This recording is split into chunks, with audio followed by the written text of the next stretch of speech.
Mais Jésus-Christ ne passera pas. Je suis dans la joie de me tenir devant vous pour parler ce que Dieu a prévu pour nous. Parce que nous sommes en train d'aller vers la fin des temps, il faudrait que la parole de Dieu puisse nous révéler. Il faudrait que nous puissions être très forts dans la foi. Il faudrait que Jésus-Christ soutienne notre foi. Parce que nous allons vers la fin. Et vers la fin, l'esprit de prophétie dit, nous aurons des persécutions. Nous aurons des temps de détresse. Nous aurons des temps difficiles. C'est pourquoi le message d'aujourd'hui, Dieu va nous parler sur les bienfaits dans les épreuves. Ce sabbat, c'est un sabbat spécial. C'est un sabbat réservé au ministère des possibilités. Le ministère des possibilités, c'est un ministère dans l'Église qui encadre les frères et sœurs qui ont l'handicap. Nous devons les soutenir, être à côté d'eux, parce que ce que je sais, et ce genre de personnes, s'ils se préparent, les jours où le Seigneur viendra, leurs handicaps finiront éternellement. Alors, je voudrais d'abord dire au peuple de Dieu, le peuple du Gabon, le peuple de Dieu du Gabon, plus particulièrement de la Genèse, Dieu nous lance un défi. C'est que d'ici 2028, il faudrait que la mission du Gabon change en fédération. Et c'est un travail dit, très difficile, mais par la grâce de Dieu, nous aurons des succès. Et je sais que dans 2 ans, la mission là va devenir une fédération au nom de Jésus-Christ. Mais nous devons évangéliser. Vous savez, je dis souvent, même moi-même je médite souvent que j'ai les problèmes avec Dieu. Parce que j'ai accepté de rentrer dans l'église adventiste du 7e jour, l'église du reste, où Dieu a confié le message que nous devons prêcher dans le monde entier. Nous devons préparer un peuple, ceux qui ne connaissent pas encore Dieu, ceux qui ne connaissent pas encore la lumière. L'esprit de prophétie dit, nous rendrons compte et nous serons jugés selon la lumière reçue. Alors, dans nos maisons, dans nos services, nous devons annoncer le message, la vérité, la vraie vérité de Dieu. Parce que pourquoi j'ai dit que nous avons les problèmes? Parce que nous bloquons le retour du Seigneur. Il y allait prêcher, baptiser. Alors viendra quoi? La fin. Nous devons prier pour notre mission. Que cette mission puisse changer. Vous savez, les prières ont bouleversé le monde. Nous le savons bien. à l'époque, la naissance de l'Église adventiste, les prières ont bouleversé. Et c'est la raison pour laquelle, à travers les prières, c'est pourquoi nous sommes là. Donc, prions dans nos maisons pour notre association. Prions pour les passés, prions pour les anciens, prions pour les diacres, prions pour les membres,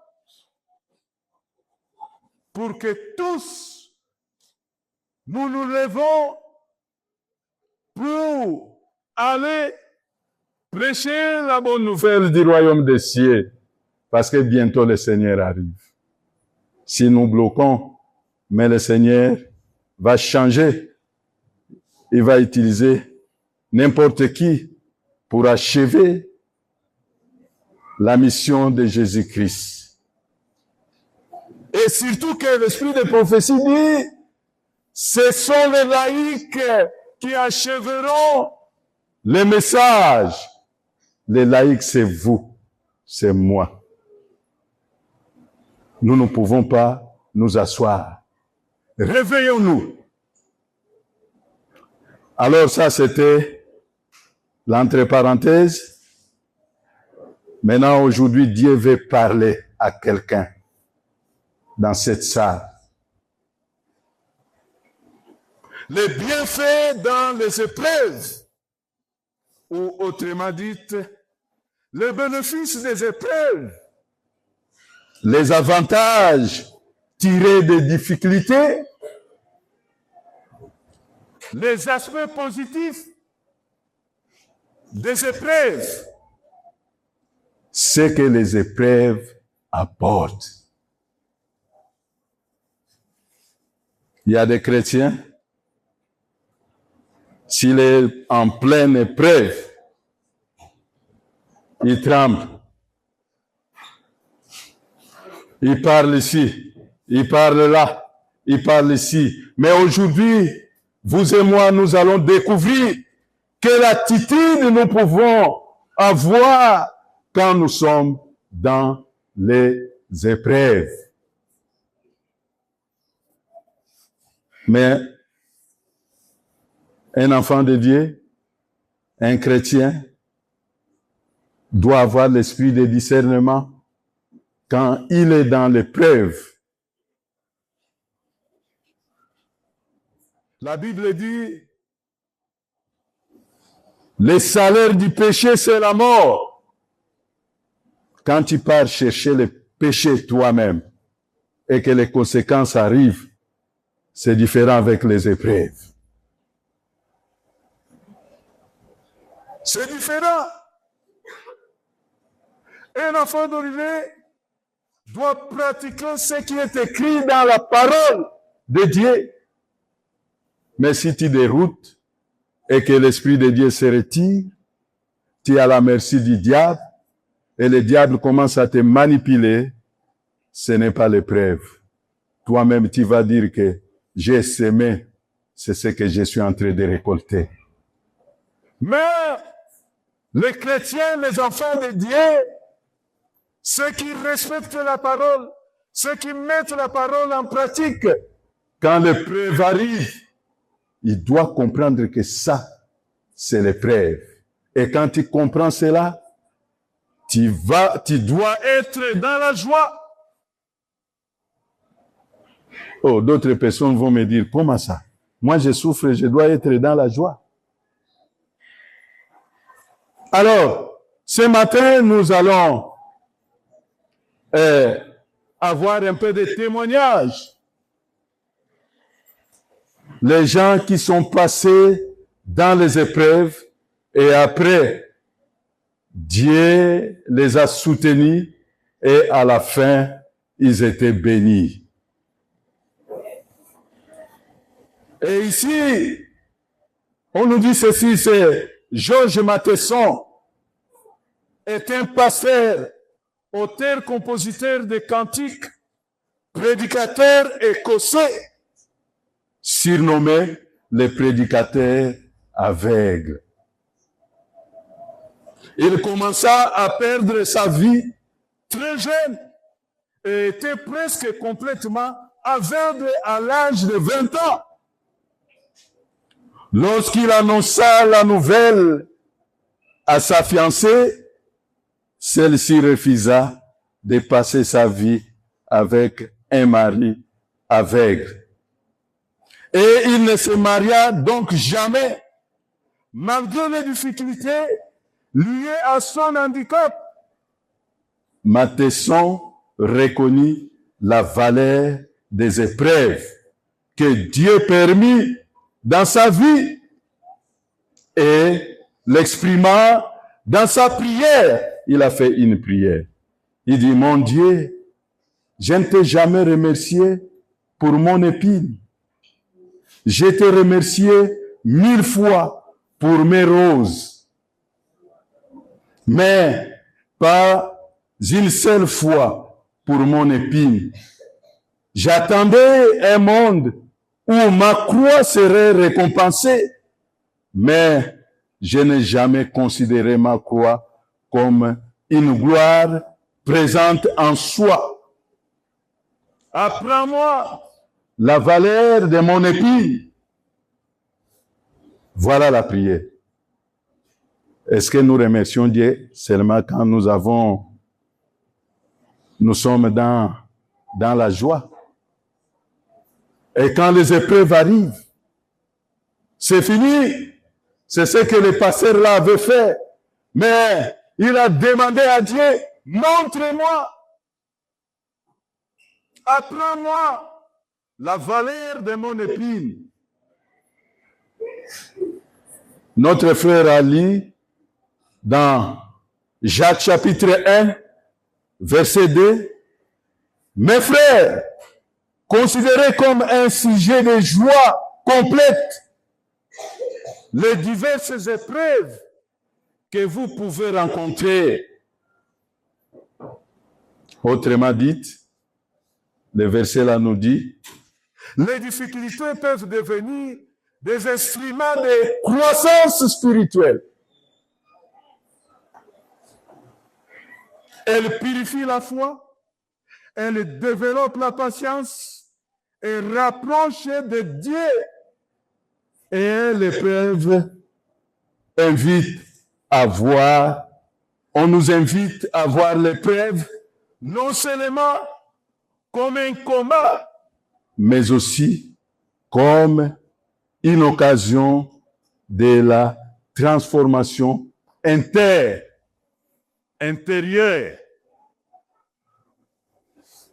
Vous savez, il y a d'autres choses.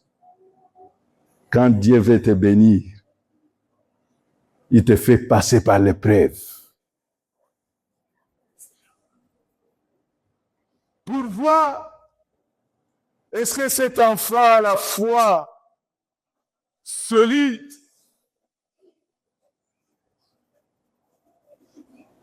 Peuple de Dieu, enfant de la Genèse, quand vous êtes dans l'épreuve, sachez bien que Dieu est à côté de vous.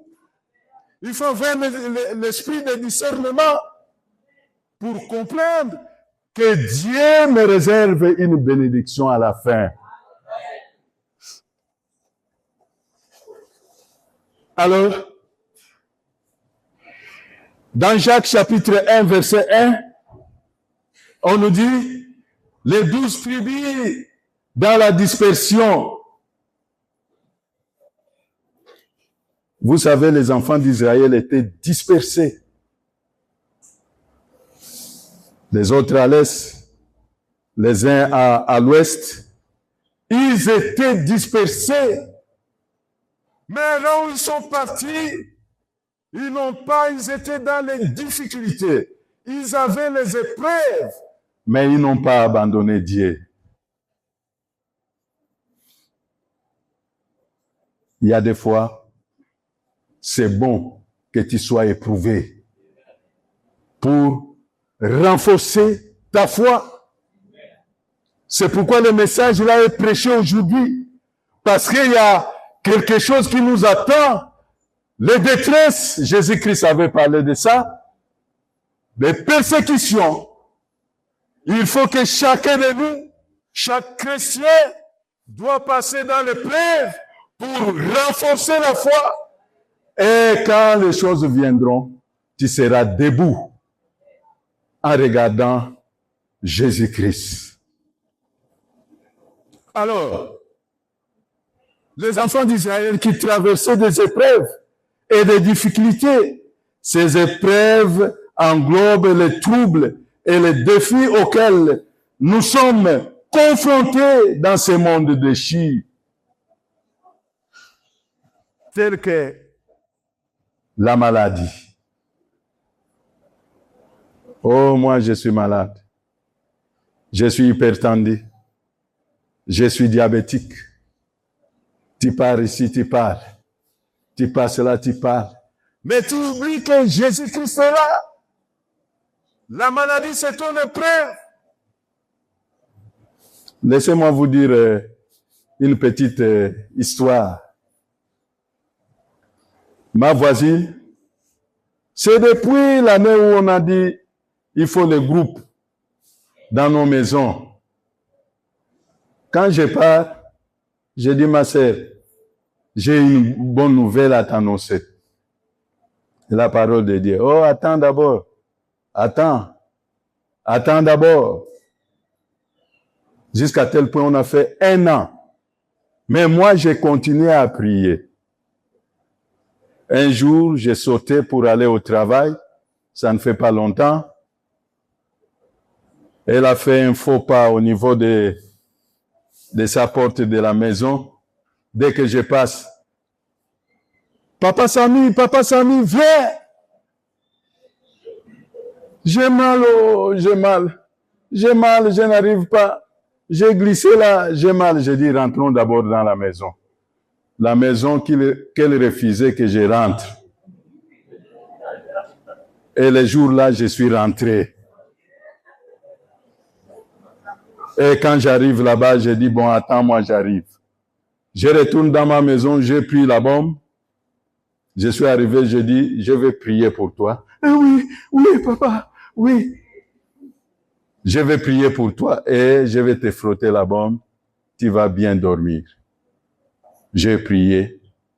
À la fin, j'ai dit, est-ce que tu peux accepter que je vienne de temps en temps t'enseigner la parole de Dieu? Oui, je ne peux pas refuser. L'épreuve, elle s'est cognée. Mais après cette épreuve,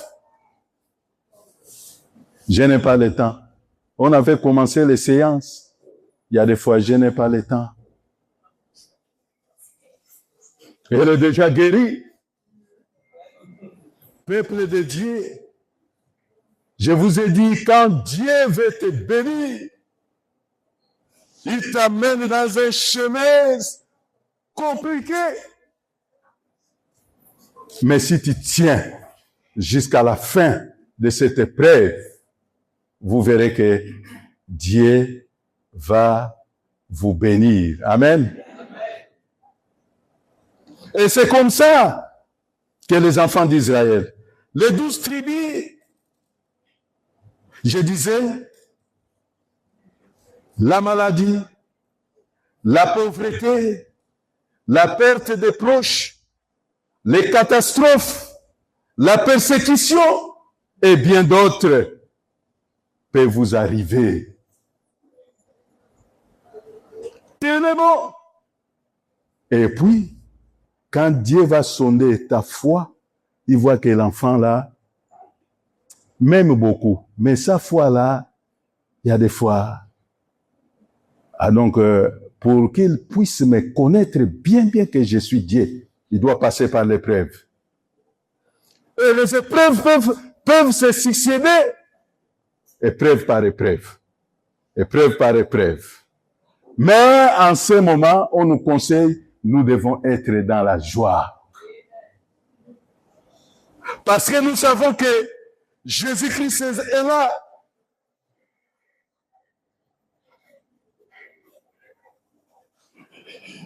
Si et seulement si Dieu voit que Mon enfant est en train de dérouter. Qu'est-ce que je dois faire? Paf! Épreuve. C'est après cette épreuve que tu vas reconnaître, tu vas toucher la puissance de notre Seigneur qui est Jésus-Christ. D'autres épreuves, c'est pour notre propre salut.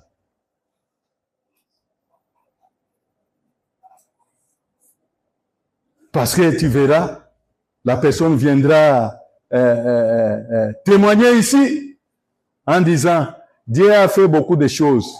Avant, je suivais les séminaires, je suivais les enseignements, j'étais un chrétien superficiel. Mais quand je suis passé par cette épreuve, j'ai vu la main de notre Seigneur. Et en ce moment, la personne va continuer à marcher. C'est la foi pendant l'épreuve. Dieu veut te forger. Parce qu'il sait que, bien sûr, ceux qui seront vivants, quand les tribulations vont arriver, je ne peux même pas vous expliquer, vous comprenez ce que je dis. Quand la persécution va arriver, il faut avoir la foi solide.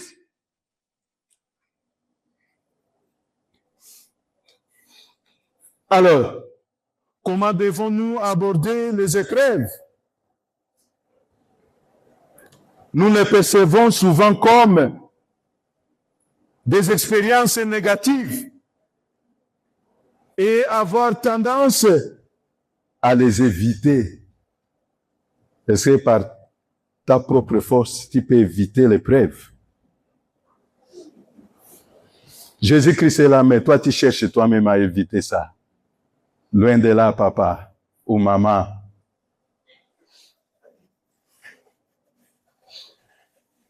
Les enfants de Dieu doivent comprendre. Pourtant, Jacques nous encourage à les affronter toutes avec joie. Fond du cœur, bon, c'est arrivé, c'est bon. Mais moi, je sais que Dieu est là. Il va décanter ma situation. Alors, moi, quand je viens ici, même si j'ai les épreuves, je ne peux pas les démontrer devant mes frères et sœurs. Je suis dans la joie, au fond du cœur.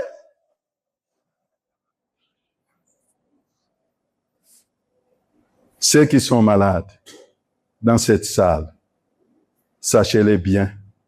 Le Christ est à côté de toi.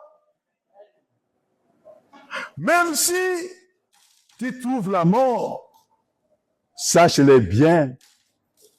Quand le roi des rois viendra, si tu t'es bien préparé, tu seras ressuscité premièrement. C'est ce que la Bible enseigne. Tu es malade, tu commences à trembler.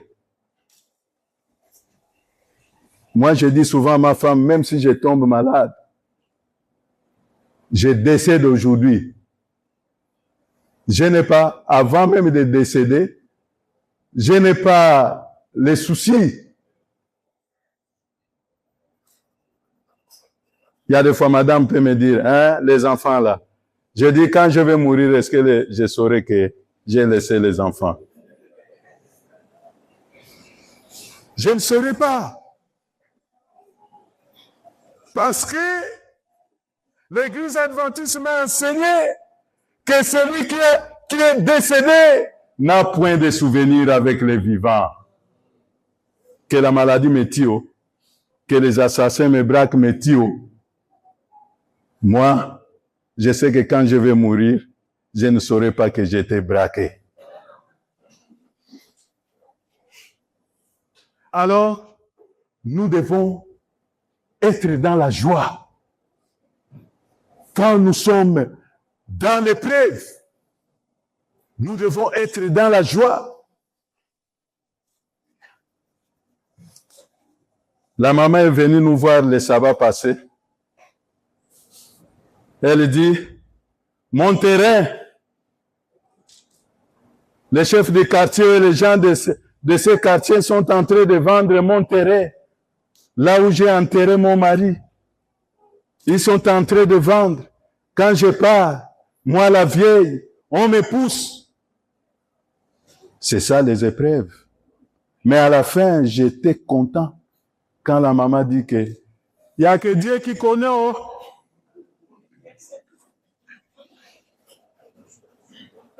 En même temps, j'ai dit, hé, maman, appelez l'ancien Moussavou, c'est lui qui est spécialiste en matière. Prends l'affaire là. Donc, nous pouvons être persécutés dans la famille. Les maris peuvent te persécuter. Et toi, tu vas commencer à répondre à ton mari des paroles qui ne sont pas dignes. Tu étais où? Eh, ça te regarde. Eh, pourquoi tu me dis ça te regarde? Machin, tout ça. Non. Prie pour ton mari. Reste dans la joie. Quand le mari vient, il dit, oh, mais la femme là, je fais les choses comme ça là. Elle comprend ce que je fais. Mais sa réaction, c'est, je vois ça horrible.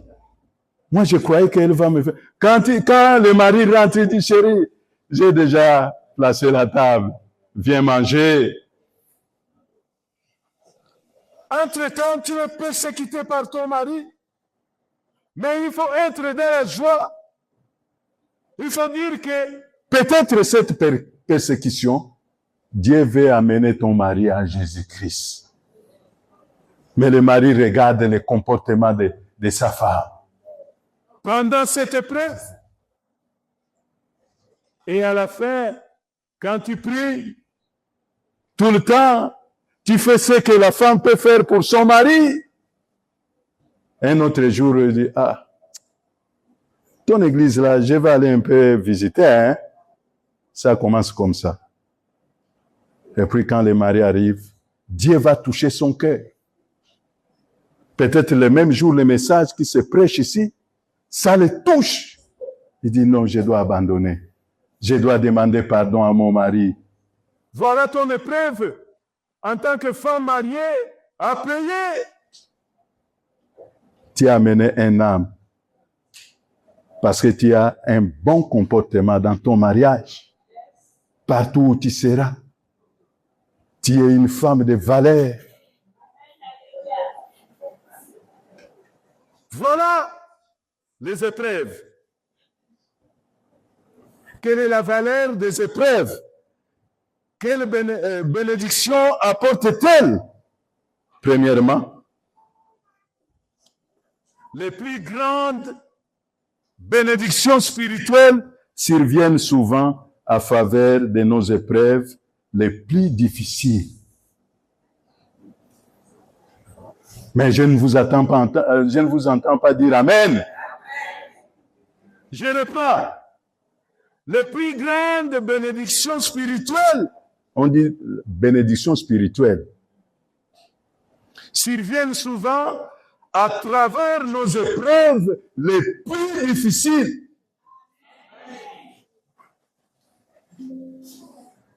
Le Seigneur est grand. Quand je lisais ça, moi-même je disais, je dis, Donc je suis en train de dire Amen. Alors, on nous parle d'une petite fille qui s'appelle Fanny Crosby.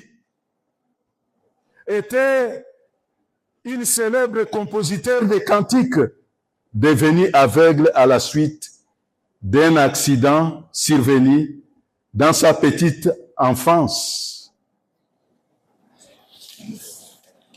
Elle souffrit, vous voyez les épreuves qui succèdent. Elle souffrit d'une infection oculaire. En absence du médecin familial, un autre médecin qui se révéla incompétent, la soigna en appliquant des quatre chaud, sur ses paupières rouges et enflammées. Bien que l'infection ait fini par guérir, elle laissa des cicatrices sur ses yeux, ce qui entraîna une cécité permanente. Tragiquement, peu après cet incident, le père de Fanny tomba malade et décéda. À 21 ans, sa mère, Mercy Crosby, désormais veuve, devint domestique, tandis que sa grand-mère, Eunice Crosby, prenait soin d'elle. Grand-mère Crosby éleva Fanny dans la crainte de Dieu, même si l'enfant ne voit pas. Vous voyez comment notre frère André, il te déballe les versets bibliques. Mon frère, sois dans la joie, même si tu ne vois pas. Vous allez voir que les gens qui voient, il y a des fois les yeux là les amènent à pécher.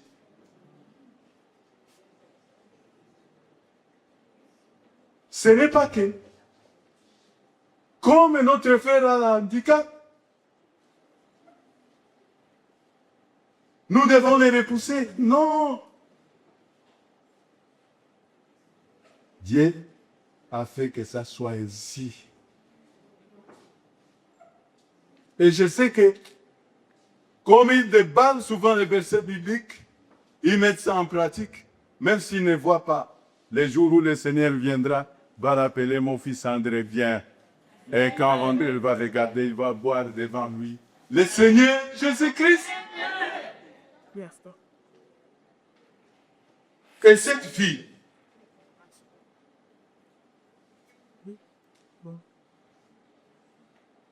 la grand-mère, comme je disais, prenait soin de la fille. Et la grand-mère l'éleva dans la mémorisation des versets bibliques. Dans les teams bibliques, on lui parle, il écoute, il mémorise. Elle écoute, elle mémorise. Par après,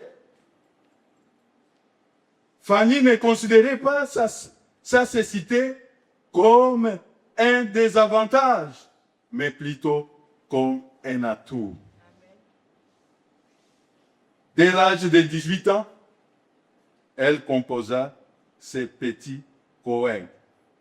Elle dit, oh, quelle âme heureuse je suis, bien que je ne puisse voir, j'ai décidé qu'en ce monde, je saurais être comblé.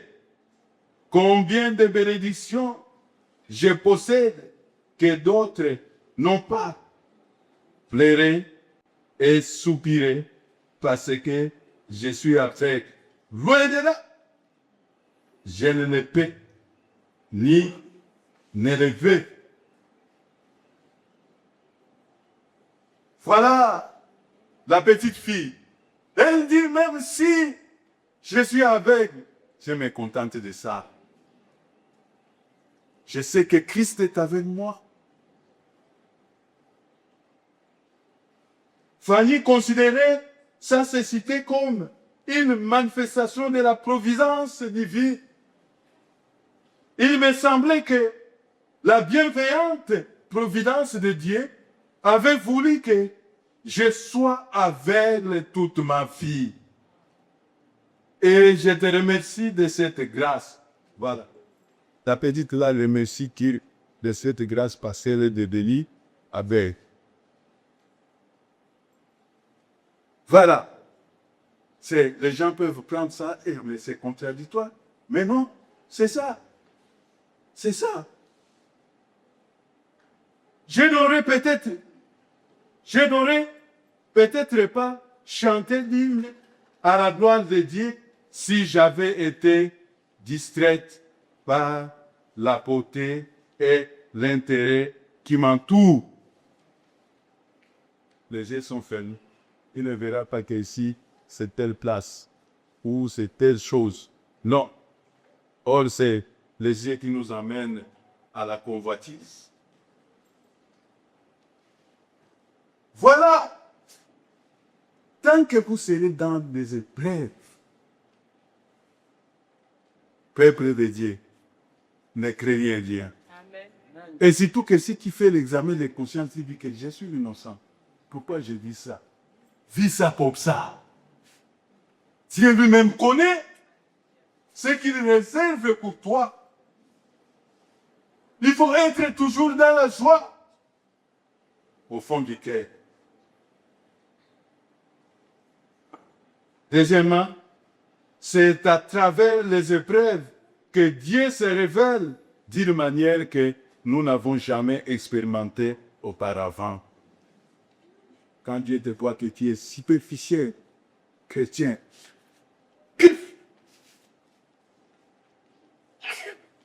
tu vis ça. Peut-être 1 an, 2 ans, 3 ans. Lui-même, Dieu, il connaît. Et quand tu vas commencer à venir auprès de Dieu, il dit, bon, tu vois, les enfants, quand ils blaguent, les preuves arrivent, tu vas dans la tête. Mais quand Dieu va te délivrer, si les preuves là, comme on dit ici là, les épreuves très très sérieuses, les épreuves que tu n'arrives pas à t'en sortir, tu ne sais pas où commencer, où tu peux arriver, tu ne sais pas. Mais quand Dieu va te délivrer dans ces épreuves, ça serait bien. Si tu es vraiment un bon chrétien, tu vas maintenant continuer à suivre Jésus-Christ. Amen. Peuple de Dieu, les épreuves de la vie peuvent nous révéler Dieu d'une manière insoupçonnée. Ce fut le cas de Job. Vous connaissez l'histoire de Job. Le diable est allé même à tuer les 10 enfants de Job. Mais nous avons écouté la réaction de Job. Quelle avait été sa réaction? 10 enfants, boum. Les bétails, boum. Et lui-même, lycée. Mais qu'est-ce que Job dit? Après avoir enduré des épreuves terribles, il témoigna dans Job chapitre 42, verset 5. Mon oreille avait entendu parler de toi, mais maintenant, mon œil t'a vu. Alléluia. Amen.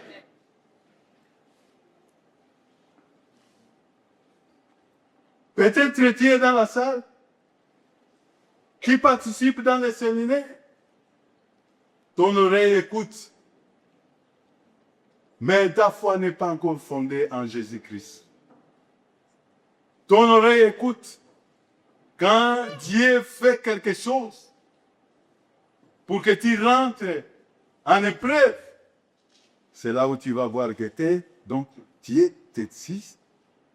Donc moi j'ai blagué avec Dieu. C'est ce qui s'est passé avec Job.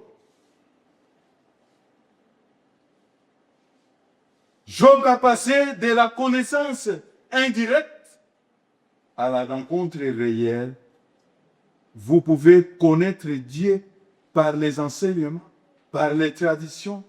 Après l'épreuve, tu entres dans une connaissance plus profonde et personnelle de Dieu.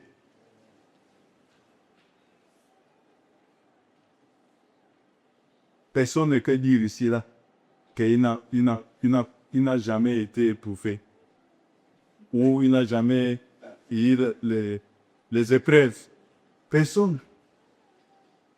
Mais est-ce que avant l'épreuve ou après l'épreuve, vous êtes la même chose qu'avant l'épreuve? Ou bien vous avez changé? Nous devons changer les comportements. Nous devons nous aimer les uns les autres. Nous devons prier pour les autres. Jésus-Christ est venu des rois. C'est pour séduire et non pour se séduire.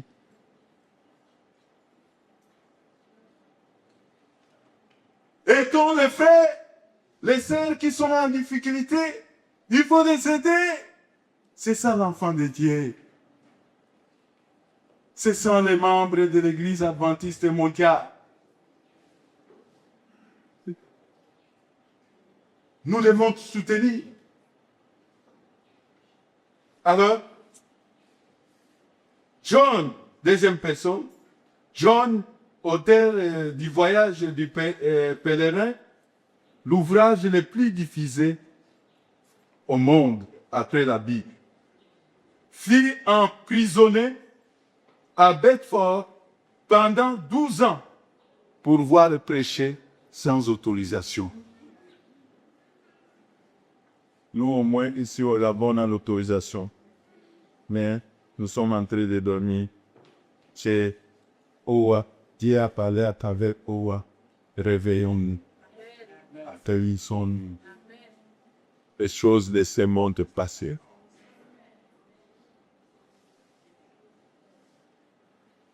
Les épreuves et ces voyageurs du monde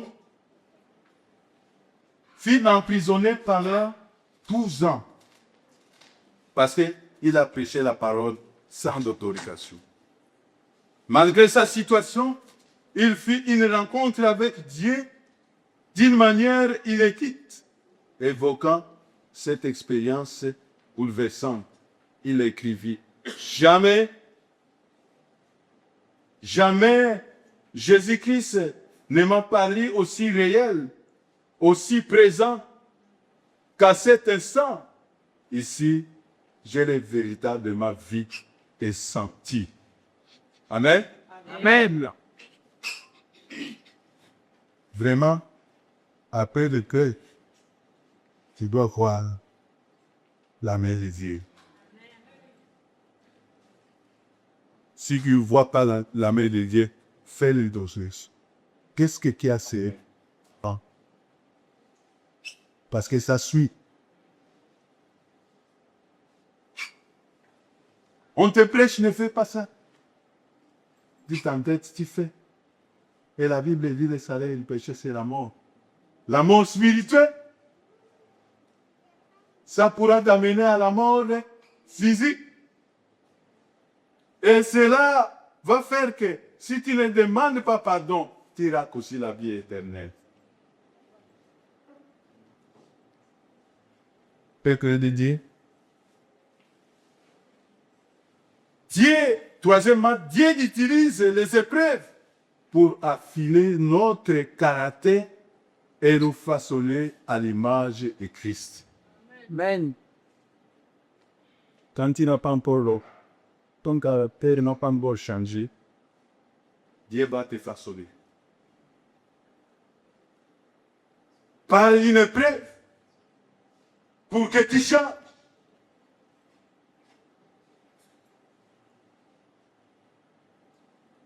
Dans Jacques chapitre 1, verset 2 jusqu'à 4, mes frères, considérez comme un sujet de joie complète les diverses épreuves que vous pouvez rencontrer, sachant que l'épreuve de votre foi produit l'endurance. Or, il faut que l'endurance accomplisse son œuvre pour que vous soyez accomplis et parfaits à tous égards et qu'il ne vous manque rien. Alors, ces passages, Jacques veut nous dire veut vous rappeler que les difficultés ne sont pas toujours des obstacles. Elles peuvent devenir un chemin par lequel Dieu vole, affine et prépare la personne à être plus stable, complète et solide dans la foi. Amen. Amen. des épreuves. Nous ne pouvons pas dire que nous avons ces épreuves-là que j'aime. Il y a d'autres même qui incitent Dieu. Comme la femme de Job disait qu'il faut l'inciter. Tu crois de quoi? Tu as bénéficié tes enfants? Voilà maintenant les ulcères. Chaud comme le tintin. Il était fidèle à son sujet. Il a vu que Dieu, je reste toujours comme ça. Mais à la fin de ça, vous connaissez la suite. Ne vous inquiétez de rien sur cette terre. Oh, moi, je n'ai pas ça. Oh, moi, je n'ai pas ça. Ne vous inquiétez de rien. Parce que l'Esprit de Dieu est en train de se retirer petit à petit. Et puis nous sommes en train d'aller vers la fin. Comme Jésus-Christ avait dit, répandez-vous, car le royaume des cieux est proche. Laissez-vous jouer l'hypocrisie. Vous serez surpris, comme la Bible dit. De même, cela était à l'époque de Noé, ce serait aussi à la fin des temps. Préparons-nous en conséquence. Évitons les mal. Faisons des biens. Ayons l'amour. Ayons les caractères de notre Dieu. En ce moment, nous aurons la vie éternelle. Cinquièmement, les épreuves de la vie modifient souvent nos priorités et nous détournent du monde.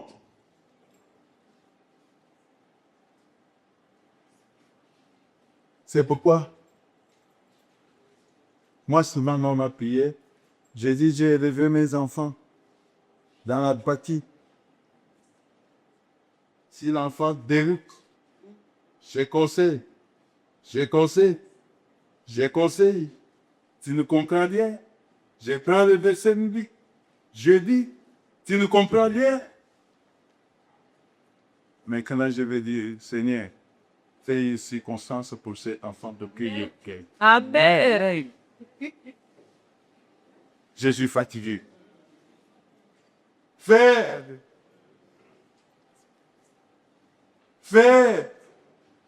C'est rien. Et quand Dieu va parler, papa, viens, papa. J'ai dit crions. Et puis, tu aimes Dieu? Oui, il faut réveiller. Répands-toi. Je n'ai pas le temps de prendre la chipote. Peut-être quand ils étaient enfants. Mais là, je te conseille, tu ne comprends rien. Je vais prier pour toi. Pour que Dieu puisse faire quelque chose. Pour que tu reviennes à Jésus-Christ, parce que je les aime. Je veux que le jour où je serai sauvé, et aussi mes enfants soient sauvés. Alléluia. Amen. Et c'est le souhait ce matin que les épreuves qui nous arrivent, ça nous forge. Ça nous éthique, ça nous instruit pour que les jours où on va commencer à dire que voilà, tu ne peux pas jeter ni bambou. Toi-même, tu sais déjà que des moments est arrivé. Alors, Seigneur, que cette foi que tu m'avais donnée, que ça puisse rentrer encore avec de l'Esprit Saint pour que je cimente ces événements. Amen. Les épreuves et les difficultés nous amènent à réexaminer ou à réfléchir à nouveau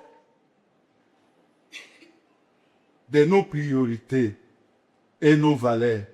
Face aux obstacles, nous réalisons souvent que la richesse la célébrité et les plaisirs éphémères n'apportent ni le vrai bonheur, ni la plénitude. Dans ces moments-là, nous découvrons que le véritable épanouissement provient d'une relation plus profonde avec Dieu.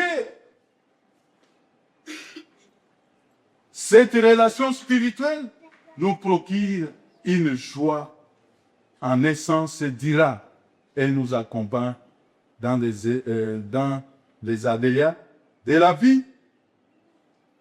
Voilà.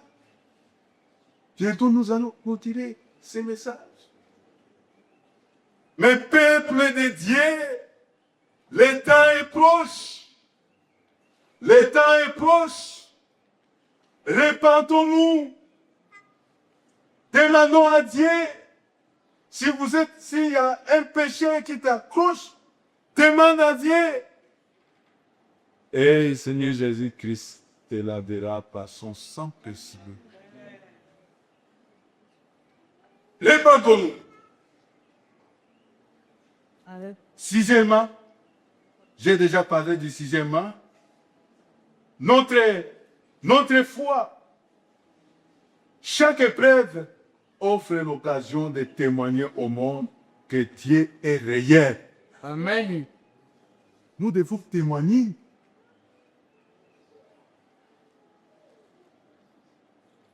Quand une sœur passe ou bien un frère passe pour témoigner, il a trop de témoignages. Là-bas au fond. Je ne sais pas si c'est au milieu. Il faut montrer, témoigner au monde. Pour qu'eux aussi, ils vont te suivre. Et toi-même, quand tu sais que tel frère, tel sœur passe dans les épreuves, tu vas t'approcher auprès de lui pour dire que moi aussi, je suis passé dans le même chemin. Dieu, Jésus-Christ, m'a béni, il m'a délivré de cette épreuve. Alléluia. Amen.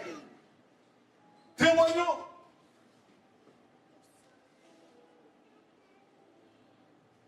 Notre foi chrétienne n'a pas de sens que si elle se manifeste dans la diversité. C'est durant ces épreuves que nous révélons la réalité de Dieu à un monde qu'en a besoin. Job, confronté à d'immenses pertes, donc la mort tragique de ses 10 enfants, j'avais parlé déjà de ça, a béni Dieu en proclamant « Le Seigneur a donné et le Seigneur a ôté, que le nom du Seigneur soit comment ?» Béni. Et c'est pendant le cœur qui dit ces paroles. Tu as perdu ton enfant, tu as perdu quelqu'un, tu commences à penser aux vieillards qui sont restés au village. Même si ce sont les vieillards ou l'oncle ou qui a tué, quoi ton problème? Passe cette épreuve dans la joie et le Seigneur va te bénir. Il va encore te donner un enfant. Donc, c'était sa joie. Même lorsqu'il souffrait, il s'est douloureux sur tous les corps, il affirme que Dieu me dit, il fait, je n'espère plus rien. Après avoir été trahi, ça c'est Joseph, vendu par ses frères, Joseph a dû affronter de nombreuses épreuves et difficultés. Ses frères craignaient qu'il ne se venge d'eux. Mais Joseph les a rassurés en disant, « Vous aviez voulu me faire du mal, mais Dieu a voulu changer ce mal en bien. » Alléluia. Amen.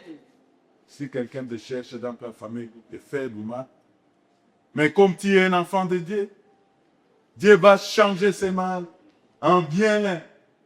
Mais, Même pas aujourd'hui, demain, ou dans 1 an, ou dans 2 ans, 10 ans, Dieu va toujours changer ta vie. Amen. Dernier, je vais clôturer par là. Parce qu'on dit souvent que quand l'ancien passe là-bas, il nous prend du temps. Mais ce sont des choses que nous devons dire pour que les morts soient solides en Jésus-Christ. Amen.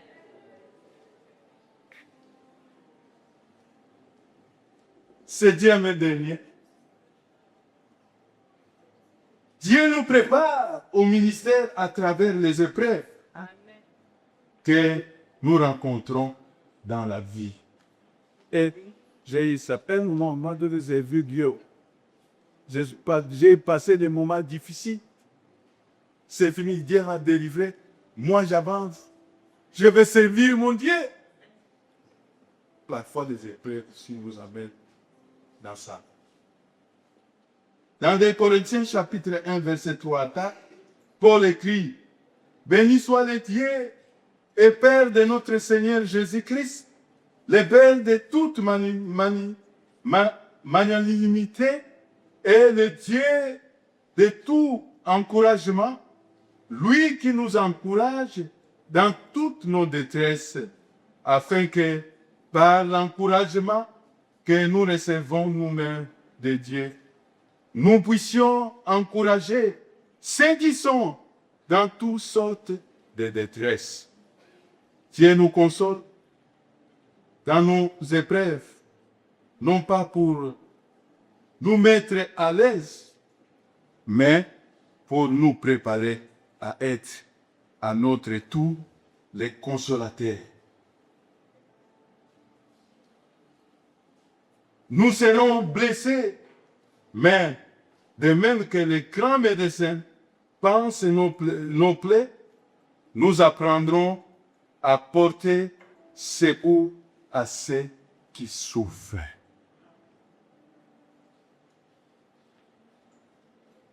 Si déjà toi tu es passé par les épreuves, tu dois soutenir celui aussi qui souffre dans l'épreuve. Tu dois le soutenir. Alors,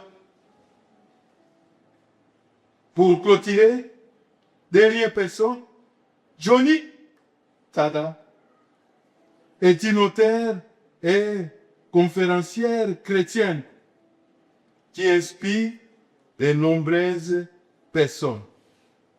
À 17 ans, elle a été victime d'un accident de plongée qui lui a causé une grave lésion de la colonne vertébrale. Cette blessure l'a laissé en fauteuil roulant, incapable de bouger les bas du corps. Au lieu de voir cela comme une fatalité, Johnny a vu sa plus grande bénédiction. Ce fut le point de départ d'un parcours empreint de foi, de sens et de force. Elle a fondé l'association Johnny and Friends, qui aide les nombreuses personnes en situation de handicap. En leur offrant soutien, un sentiment d'appartenance à une communauté, Johnny partage son histoire avec passion. Dieu a été si généreux et la plus grande tragédie de ma fille, ma fracture de cervical, est finalement devenu le plus beau cadeau qu'il ait fait à ma vie. Et j'en suis encore émerveillé. Amen. Peuple de Dieu, pendant les épreuves, ne murmurons pas. Mets-toi à genoux, prie ton Dieu et aie confiance en Dieu qui va traverser tout l'épreuve tranquillement, sans problème. Et à la fin, Dieu va te bénir. Que le Saint-Esprit nous aide à comprendre que les épreuves de la vie apportent de nombreuses bénédictions spirituelles. Que Dieu nous bénisse. Amen.